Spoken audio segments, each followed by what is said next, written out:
tudo bem?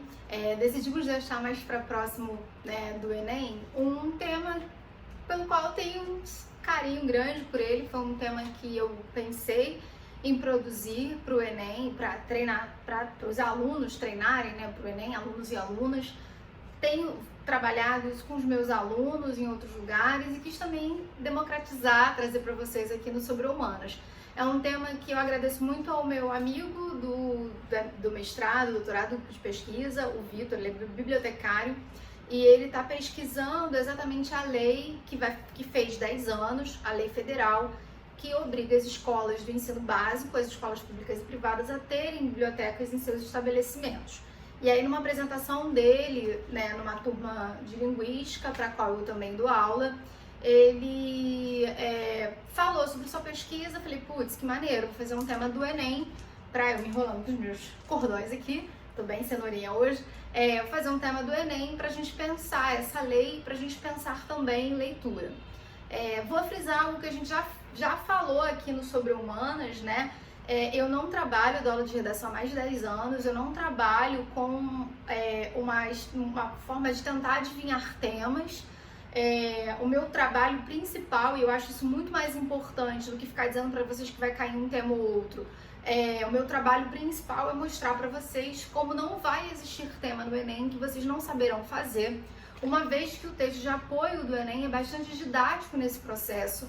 Ele te possibilita entender o tema quando o tema não é muito debatido, assim como foi o tema sobre os surdos, o tema sobre algoritmo. O Enem explicava o tema e ele também traz textos de apoio a partir dos quais vocês podem fazer inferências, ou seja, chegarem a conclusões relacionadas às causas, às consequências, às propostas de intervenção. Então, é muito interessante, né? Vou tentar corresponder o tempo de 15 minutos que o feed me permite postar o vídeo, mas é muito importante que vocês tenham o tema também, porque eu fiz esse trabalho, esse caminho aqui que eu anotei agora, e no meu papel também, a partir da leitura dos textos de apoio, que também, né, enfim, o tema todo foi produzido por mim. Eu tentei fazer busco sempre fazer um tema que seja muito próximo ao formato do tema do Enem. E aí, se você quiser, você manda um direct pra gente que eu te passo, ou a Babi, nós passamos esse tema por completo para você olhar os textos de apoio. Bom, a frase tema é a importância das bibliotecas escolares no Brasil. Eu fiz de propósito essa frase também para treinar com os alunos e com as alunas.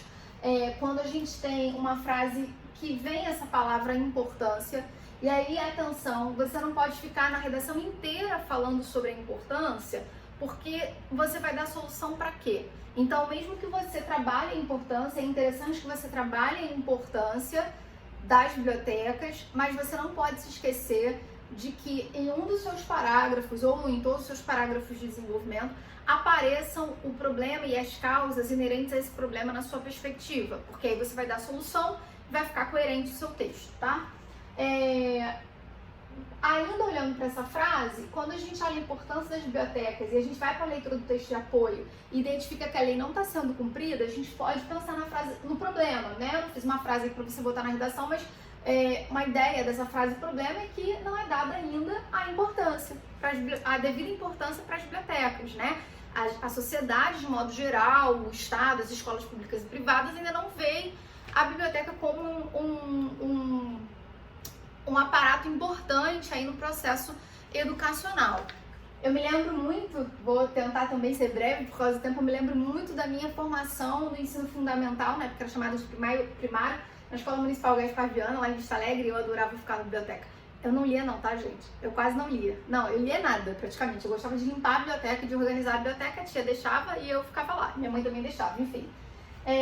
O texto 1 vai dizer pra gente que ano passado, né, em 2020, a gente completou aí 10 anos da lei 12.244, que é essa lei que eu falei que obriga as escolas públicas e privadas a terem, no ensino básico, a terem bibliotecas. Só que os dados que a gente tem do censo escolar apresentam que apenas 45,7% das escolas do ensino básico cumpriram essa lei. Então a gente já pode pensar na causa, né? Essa importância não é dada, e aí uma das causas, né, que ajudam a gente a perceber é o não cumprimento descumprimento da lei, é essa negligência de setores da sociedade, porque dá pra gente dizer que é uma negligência das próprias escolas no cumprimento da lei, mas também do próprio governo, porque principalmente as escolas públicas, para conseguirem colocar em prática, elas precisam de verba. E mais ainda também, né, além da verba, não mais ainda, mas além da verba, a gente precisa então de uma fiscalização para que as escolas cumpram a lei. Né? Por que elas não estão cumprindo? O que pode ser feito para que elas consigam cumprir essa lei?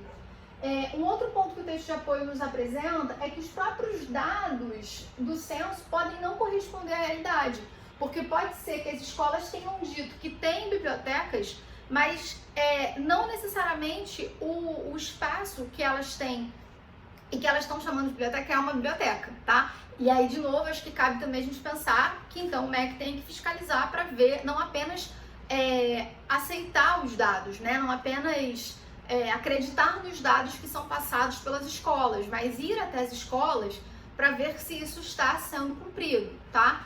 E é possível, por exemplo, o MEC faz fiscalização para ver se todos os professores e professoras das escolas têm licenciatura, são registrados, então o MEC também pode fazer, nesse sentido, a fiscalização.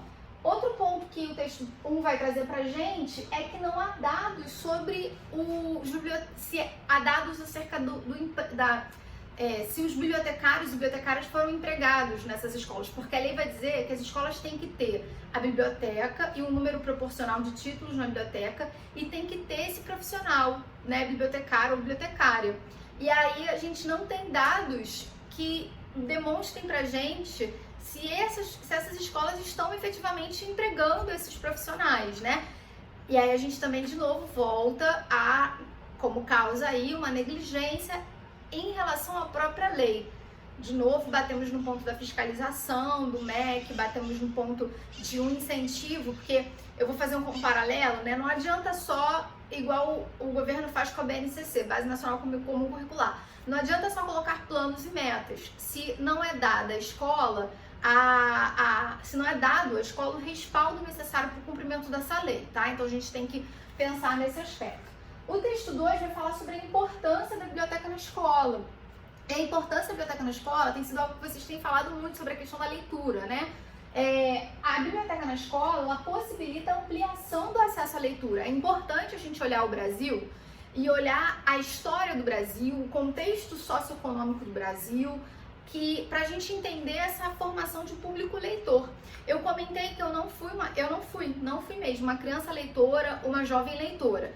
A questão da leitura é uma questão que está atrelada à condição econômica, mas ela também está atrelada à condição social, e eu estou falando do aspecto cultural. A leitura é um hábito, então é muito mais fácil a gente criar esse hábito quando a gente é estimulado por diversas instituições a ter esse hábito. Se você vem de uma família que é muito leitora, você tem mais chance de ser uma pessoa que vá ter esse interesse à leitura. Se você está numa escola que incentiva a leitura, você vai ter mais chances de ter esse interesse à leitura. Então, a leitura ela tem a ver com hábito, é um aspecto cultural, conjugado com um fácil acesso, né? E aí você tem muito essas relações. Minha primeira faculdade foi jornalismo. E eu me lembro de uma aula de antropologia em que uma menina, eu fiz na ECO, na UFRJ, lá na Praia Vermelha, depois que eu fui fazer letras na UERJ.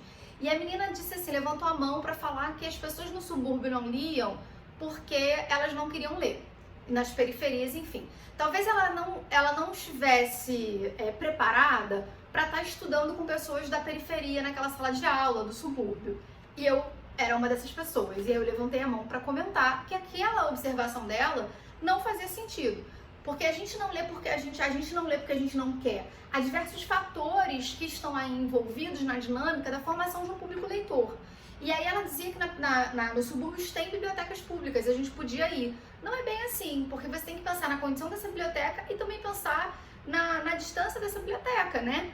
Não é biblioteca na escola, você fala sobre a questão da condição da leitura, da formação do público leitor. Para eu ir para uma biblioteca pública, eu precisava de dinheiro de passagem.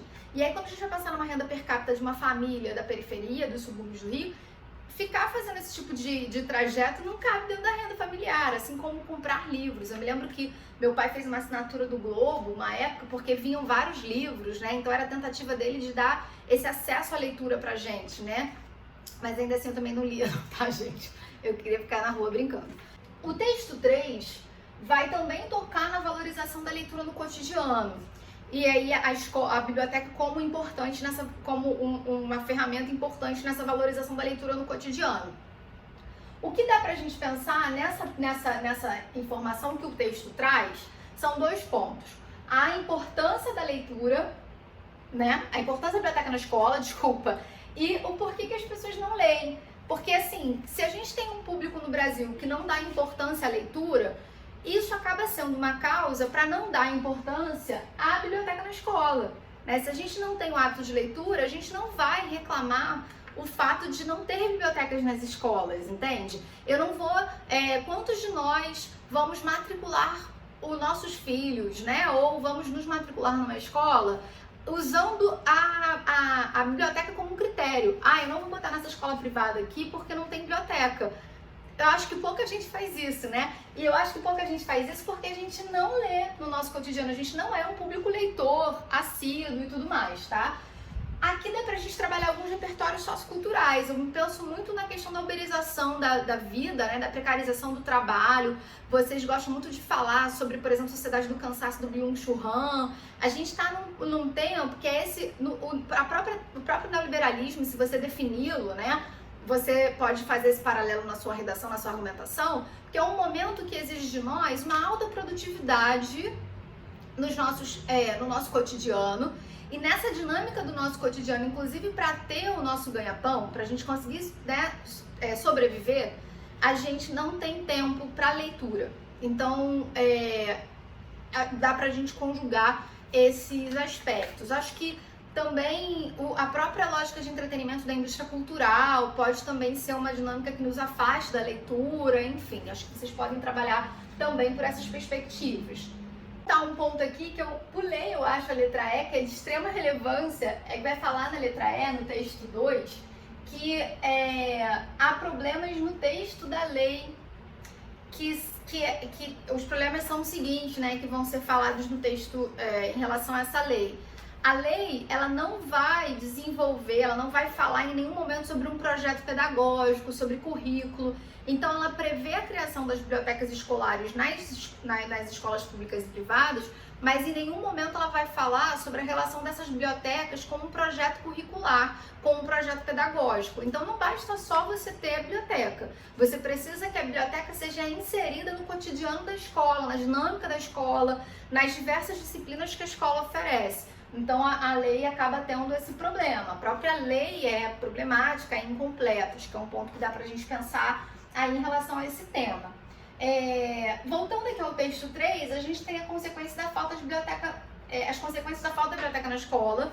E algumas dessas consequências eu botei aqui, né? Porque senão vai caber mais no meu quadro, mas tem a ver com o desempenho escolar, né? Se você não tem uma biblioteca na escola, você acaba tendo possivelmente um desempenho escolar mais aquém do esperado, você acaba também possivelmente ampliando o analfabetismo funcional, reduzindo o público leitor no Brasil e tudo mais, né? Que tem a ver com todo esse rolê que a gente está discutindo.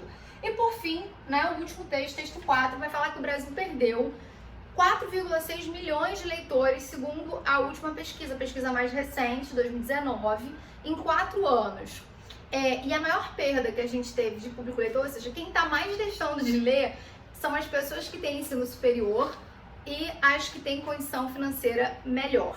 E aí isso vai de encontro, inclusive, ao que pensa o ministro da Economia, quando ele quer taxar os livros, alegando que é um artigo de luxo que é lido muito mais pela elite. Hoje a gente tem uma realidade brasileira em que as pessoas de classes mais baixas são as que são mais leitoras, né? Bom, essa redução dos leitores no Brasil, ela pode ser recuperada, enfim, essa consequência, essa situação pode ser reduzida se a lei de bibliotecas, por exemplo, for efetivamente cumprida, né? Se a gente tiver esse cuidado e essa valorização para esse espaço importante, biblioteca e sala de leitura nas escolas públicas e privadas. Eu acho que a gente reduziria um monte de problema no Brasil se as pessoas lessem mais. Como cantava Jati Maia, lendo atingir um bom senso. É isso, gente. Boa prova para vocês.